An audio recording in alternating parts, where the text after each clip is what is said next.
Welcome in, boys and some girls, to Outkick the Show. I am your fearless leader, Clay Travis. This is Outkick the Show, and I would encourage all of you to come and hang out and spend your Tuesday afternoon productively hanging out with me here. NFL. Last night completed the Monday Night Football, the 13th week of the NFL season, and there are 5 teams that still stink. There are 8 that are, I believe, pretty good. And so let's dive in and see what everything looks like here. Bottom 5, all right? I have a bottom 5 of the NFL right now in this order. The Bills. When you lose at home to the Jets, like the Bills just did, and you have fallen to 4-9, you are the 28th best team in the NFL. By the way, I don't know how many of you saw yesterday, but there's a constant obsession on Twitter with making everything in the world of the NFL in particular about race. And so Josh Allen has been able to run the ball for a lot of yards. And so some idiot on NFL media Twitter was like, wonder why nobody suggested that Josh Allen should change positions. Well, the first reason no one suggested Josh Allen change positions was because he didn't run the ball that successfully at Wyoming. He ran for 700 yards in his entire tenure at Wyoming. And the comparison was with Lamar Jackson. Lamar Jackson ran for nearly 4,000 yards, I believe, in his tenure with Louisville. So one guy ran for nearly 4,000 yards. The other ran for nearly 700 yards. There's a big difference between the two. The other thing is, white quarterbacks get told to change positions all the time. I don't know why there's an obsession with trying to argue that the NFL is racist. The NFL aspires to what America should be, which is every man is created equal and treated equally, and all that judges people is the meritocracy. You're either talented or you're not. And that's all that matters. Eric Crouch changed positions. Scott Frost made the change positions. Matt Jones made to change positions. Julian Edelman made to change positions. There is a long roster of white quarterbacks who have been asked to change positions when they get to the NFL. Same thing has happened, by the way, with black quarterbacks. Terrell Pryor switches to wide receiver, actually turns into a fairly successful wide receiver. And so I don't understand this obsession with trying to argue that somehow Lamar Jackson is being unfairly treated. Here is the reality when it comes to Lamar Jackson. He's not a very good passing quarterback yet. He can run, but even running quarterbacks will tell you you can't keep running forever. The only thing that consistently works in the NFL is pocket passing. Now, last night's game, Russell Wilson is probably the best runner in the history of the NFL who's also a really good passer. And that's because Russell Wilson runs selectively and avoids, for the most part, taking big hits. And so this idea that somehow Lamar Jackson being asked to run another position was an insult to him or because he's a black quarterback is just lazy, dumb, and the province of the unintelligent, which is why so many people in far left-wing Twitter argue about it. So that is my take on that. But the Bills, with Josh Allen at quarterback, are in the 28th spot. The Jags are at 29. Jags are 1-8 in their last 9 games. I'll also address this, by the way. Leonard Fournette got into a screaming match, evidently, with the Tennessee Titan fan. And then when it made him look bad, he accused the Titan fan of saying something racist to him. How many times are we going to have to hear this argument and see it proven over and over and over again not to be true? If a fan in a screaming match with an NFL player said something racist, that video would go viral in an instant and be the #1 story on ESPN for a month straight. Every single day, why are NFL fans so racist? What does this say about Colin Kaepernick? This is why Colin Kaepernick can't get a job. Woke Center at ESPN would show this video on constant repeat and constant loop. I got to tell you, if there isn't evidence that it happened, then it probably didn't happen in this day and age when everything that takes place inside of a stadium is on video. This is the province of the idiots again, where you get caught looking dumb like Leonard Fournette did. This has been a bad year for Leonard Fournette. You can't stay healthy. You get in a fist fight. You get suspended during a game. You can't run for any yards. He is slowly becoming, I think, a cancer on the Jacksonville Jaguars team.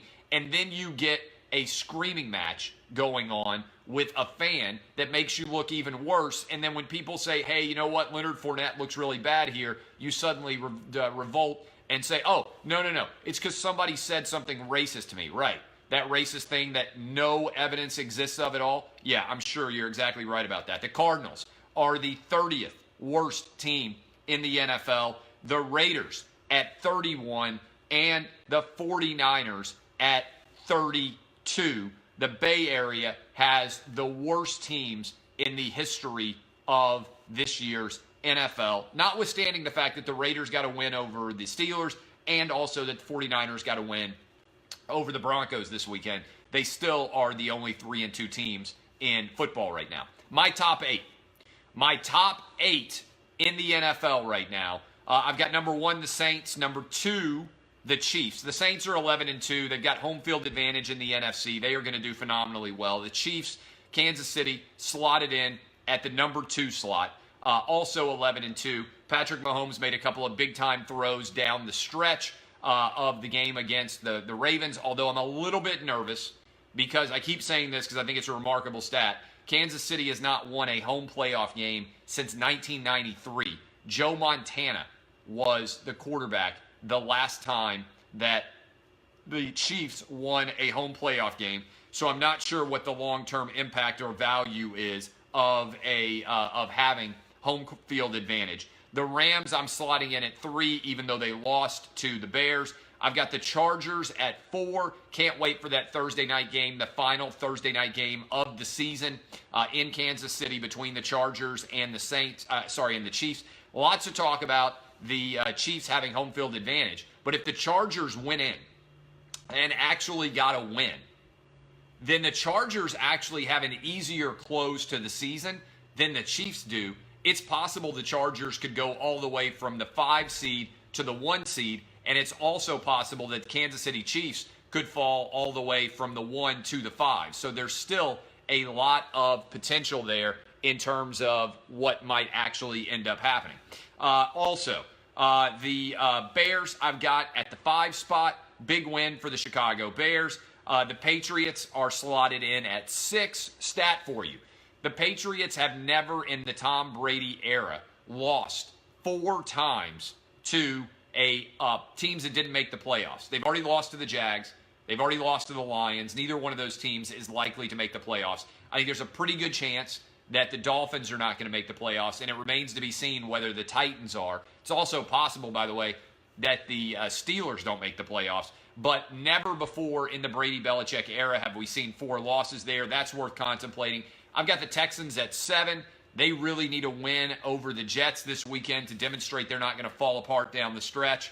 And then I've got the Cowboys slotted in at the overall number 8 spot. Let me give you my top 8 again. I went ahead and did the top quarter of the NFL. The Saints, Chiefs, Rams, Chargers, Bears, Patriots, Texans, and Cowboys. All right? Are you ready?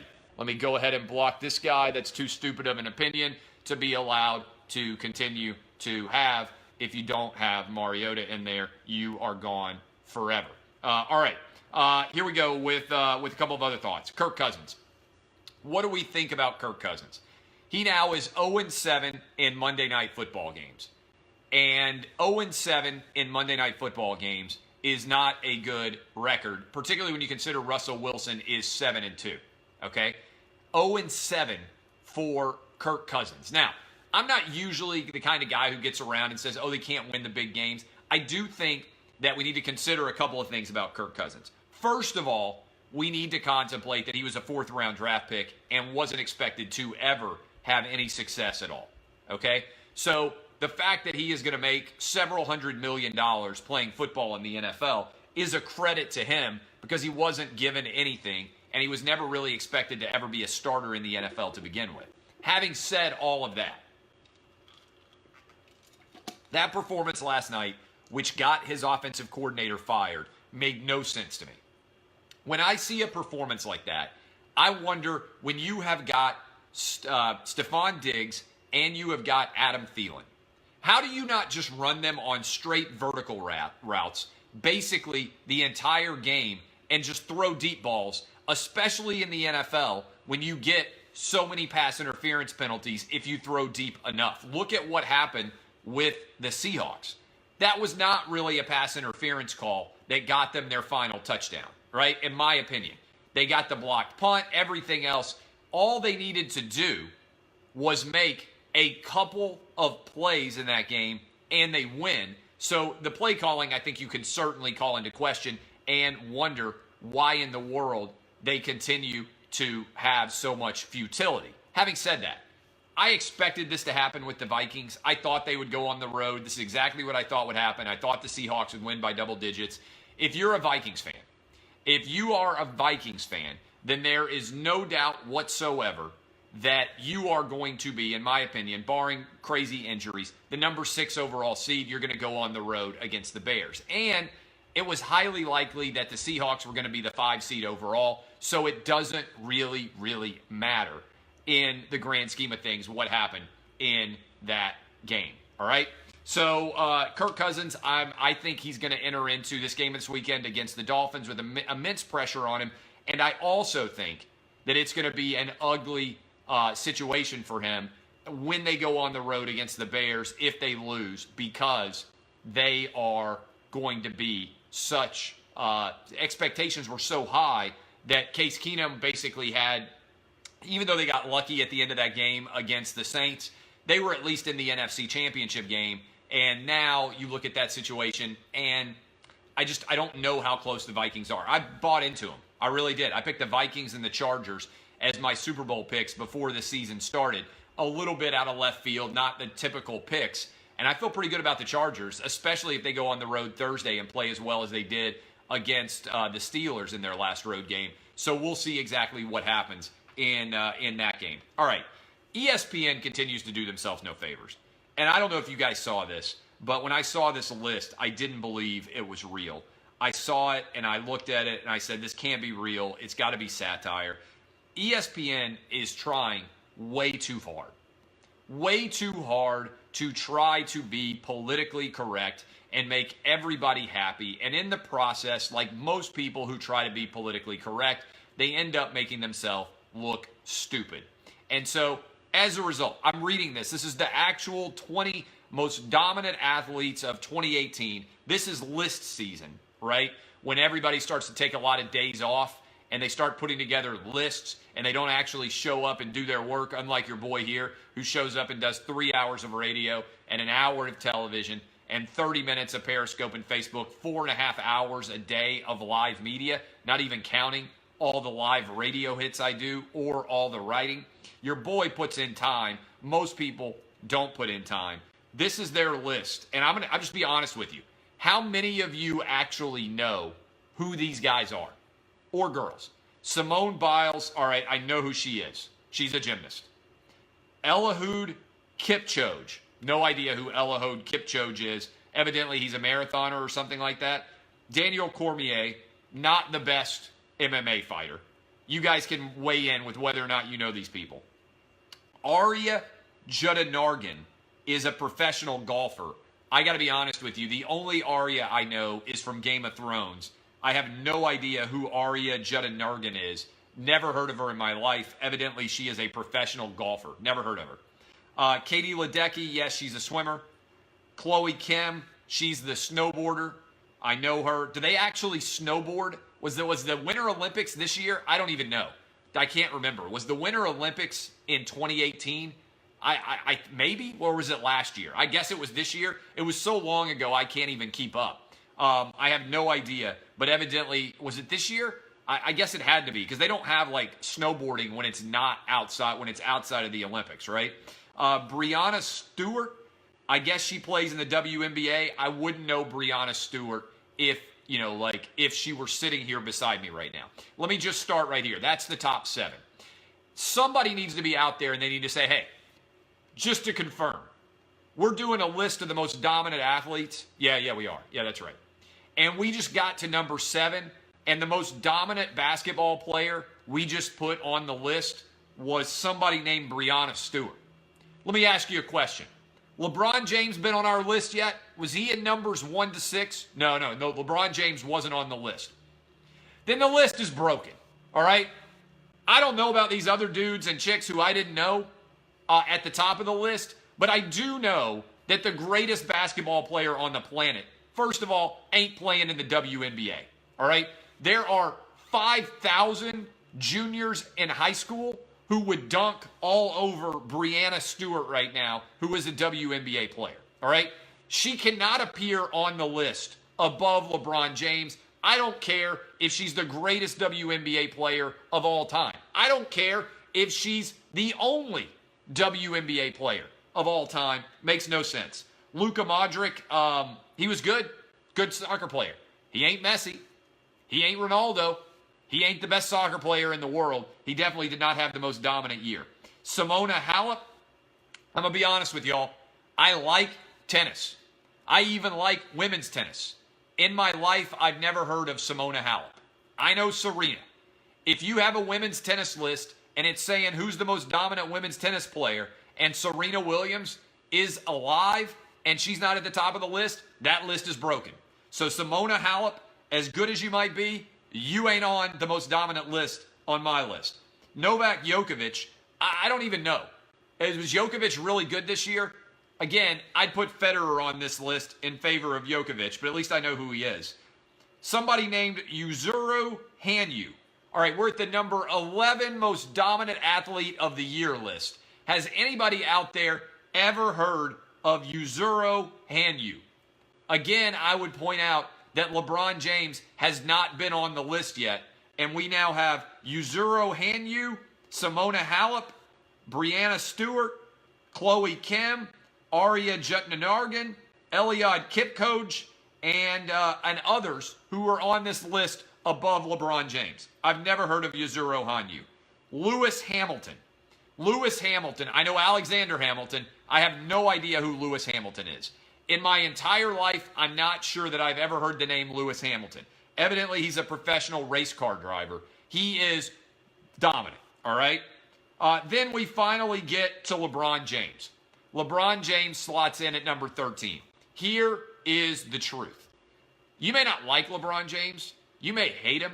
You may think that he is a total diva. You may think that he draws way too much attention. You may think that he is a drama queen. He's the best athlete in the world.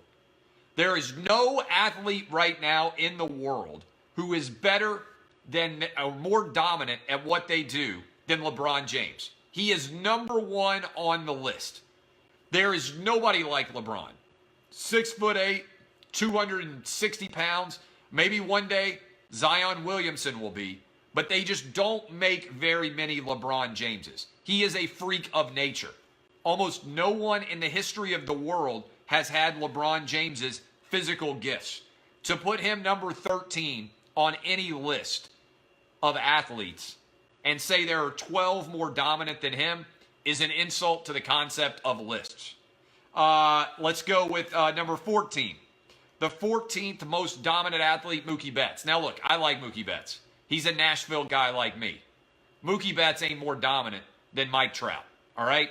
Mike Trout is statistically one of the greatest players in the history of baseball, whether you like him or not, whether you think he's boring or not.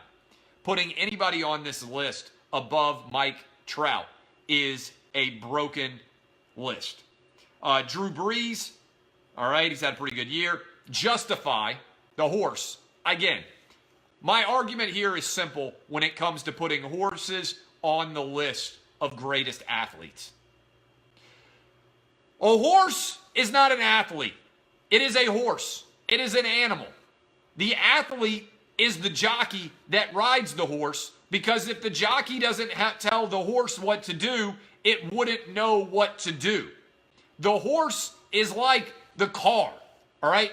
This would be like putting a stock car on the list of dominant athletes when all that matters is the person driving the stock car. A horse couldn't get to the race on its own. A horse would not know there was necessarily a race going on, but for the jockey who leads the horse to the track. You cannot put an animal on a list of the greatest athletes, even if the animal is successful. if you want to honor the horse, you put the jockey on the list because the jockey makes the horse go. This would be like putting a golf club on the list of greatest athletes. The golf club is hit by the golfer. Without the golfer, the golf club has no utility, much like a baseball or a baseball glove or a baseball. The horse is the method by which the jockey demonstrates his excellence. Otherwise, the horse wouldn't know the race was going on. I will fight you to the death on anybody who puts a horse on the list of greatest athletes. And I'll fight PETA to the death too. Then we got Alex Ovechkin. Okay, he had a pretty good year. Patrick Mahomes, pretty good year. James Harden, pretty good year. Mike Trout, pretty good year. This is trying way too hard. All right? The most dominant athlete of all time, probably from a pure physically dominant perspective, is, I believe, LeBron James. And so any list of dominant athletes that doesn't begin with LeBron James is absolutely insane. I think what happened here is ESPN's trying to make everybody happy. And as a result, they end up screwing up the entire list here. All right. That's my opinion on ESPN's list of dominant athletes. All right, final thought here. Steph Curry came out and became the latest NBA player to question basic science. All right? So let's go here for a moment. We had Kyrie Irving a while back who questioned whether or not the earth was round, I think, right? He said the earth was flat. And now Steph Curry has come out and says he doesn't believe that man has gone on the moon before. NASA has offered to allow him the next time he is in Houston to tour their facility with all the moon rocks and all the moon apparatus and everything else. This is somewhat funny, right? To just blatantly not believe something that is 100% true, all right? That is somewhat funny and entertaining content. It's also evidence of why we shouldn't care about athlete opinions on anything other than their sport. Because all they do is play a sport for a living. They can have an opinion, right? They can have whatever opinion they want. They can share it. But the idea that we, as reasonably intelligent people, have to have a belief that Steph Curry knows anything at all other than how to run an offensive system with the Golden State Warriors is, I think, an entirely fair position to have. We have been on the moon. This is 100% real. Steph Curry's going to sit around and be like, oh, I hate Donald Trump because he says stuff is fake news. Donald Trump has never in his life said anything as ridiculous as man has not been on the moon. Never. Donald Trump in his entire life has never said anything as ridiculous as the earth is flat. Both of those are insanely dumb ideas, okay, which are objectively untrue. Somebody just said, there's more evidence the NBA is rigged than that the moon landing is fake. Way more evidence that the NBA is fake. But I got to tell you, this is just further evidence of why you shouldn't take any athlete's opinion on anything remotely serious or interesting, because most of them haven't read very much. Most of them aren't that well educated. Most pro athletes in general play a sport for a living. You all went to school. Most of you went to high school. Most of you went to college. How often was the smartest person in your class also the best athlete? Wherever you were, especially if it's men, by and large, athletes are not the smartest people in the classroom. In fact, I would bet almost never, if you went to a decent school, was the athlete, the best athlete in the school, also the smartest person, or even one of the smartest people. That's because usually great gifts aren't distributed across the board. In other words, usually somebody isn't incredibly good looking, a 99.99% athlete, and a 99.99% genius. That would be really unfair. If Bill Gates and LeBron James were the same person, That would be really unfair to the rest of us, right? And if we said Bill Gates, Leonardo DiCaprio, and LeBron James all rolled into one were the same person, that would be really damn unfair. That would be a freakishly genius, good-looking, brilliant athlete. That would be unfair to the rest of the world. We'd be like, damn, as if it wasn't enough that Bill Gates or Warren Buffett, whoever you want to pick, the smartest man on the world or the United States, also was the best athlete. That would be a tremendous upset. Now, there are certainly smart athletes, but they're smart for athletes. And this is an important distinction that needs to be made. The bar is set much lower for an athlete. You say yourself when you say like, oh, that's pretty smart. He's smart for an athlete. Like, I'm athletic for a talk radio show host. I'm not athletic at all. I'm good looking for a writer, right? Like, there's all these undercutting that go on when you're trying to contextualize where exactly somebody is, right? Oh, he's smart for an athlete. Oh, he's not bad looking for a writer. I remember when I first started going into the press box, my buddy Chris Vernon said, hey, you're in rough shape if you're the ugliest dude in the press box. There are a lot of ugly dudes in the press box. Fat, misshapen. There's a reason why they make a living as writers and not as TV people. By and large, TV people, good looking, right? If you're in a cosmetic industry, you go into a press box, best looking people there, they tend to be on TV. I'm pretty good looking for a writer. I'm a decent athlete for a sports talk radio host. Most athletes, not that smart. And if they are smart, they're smart for an athlete. I would just tell you, while this will all get played for laughs and I'll have fun with it tomorrow and talk about all the stupid things that I used to believe or still do believe that could be conspiracy theories, what Steph Curry said and what Kyrie Irving said is evidence of the fact that most athletes are not that well educated and that many of them believe things that are fundamentally not true. And so if that is the case, why would we then decide, you know who the most brilliant social strategist of all time is? Colin Kaepernick. Colin Kaepernick can't even talk for 5 minutes without making himself look like a huge hypocrite. There's a reason why he's gone silent and he never talks to the media. Because when he talked to the media, he ended up saying things like, Cubans are a lot more free than us. Police officers are modern-day slave catchers. Fidel Castro is a great leader, but every American president is racist. When he talked, he demonstrated that he was actually dumb and not intelligent. Maybe a little bit smart for an athlete, not smart for the general public. Okay? Think about that when you value opinions and ask yourself whether you really want athletes and actors and anybody else to be our stalwart, virtue signaling leaders when it comes to complex issues in the world. Love all you guys. Kisses. My name is Clay Travis. This has been Outkick the Show. Last chance, go get my book, Republicans Buy Sneakers Too. If you want an autographed copy, today is the last day to get one before Christmas. They're up, Outkick.com. My name is Clay Travis. This has been Outkick the Show. DBAP, unless you need to SBAP. Kisses from me to you. See y'all. Love you. Thank you, Facebook.